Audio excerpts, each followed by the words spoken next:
Best पतपेढीच्या निवडणुकीचा निकाल जाहीर झालेला आहे। यामध्ये ठाकरे ब्रँडचा जनतेनं बँड वाजवलेला आहे। बेस्ट निवडणुकीमध्ये मतदान पत्रिकेवर निवडणूक झाली।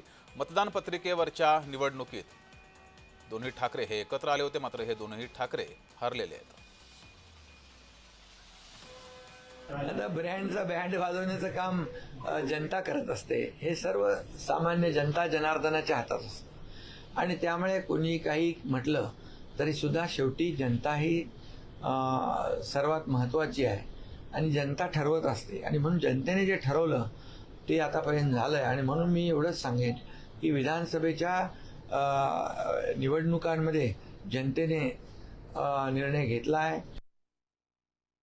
जिथे ईव्हीएम वर शंका घेतात, जेव्हा ते लोकसभा जिंकतात, इतर राज्याच्या निवडणुका जिंकतात, तेव्हा ईव्हीएम चांगलं असतं, निवडणूक आयोग चांगला असतो आणि जेव्हा हरतात तेव्हाच ईव्हीएम खराब, मग तिथं निवडणूक आयोगाला दोष देणं। आता तर ह्या निवडणुका बीएसटीच्या कुठल्या होत्या? त्या तर बॅलेट पेपरवर होत्या। मग आता काय म्हणणार? बॅलेट पेपरवर काय आरोप करणार? त्यामुळे शेवटी हे महाराष्ट्रातल्या जनतेने ठरवलेलं आहे। बिलकुल यामध्ये महायुतीने जे केलेलं काम आहे त्याची पोचपावती विधानसभेत आम्हाला दिली।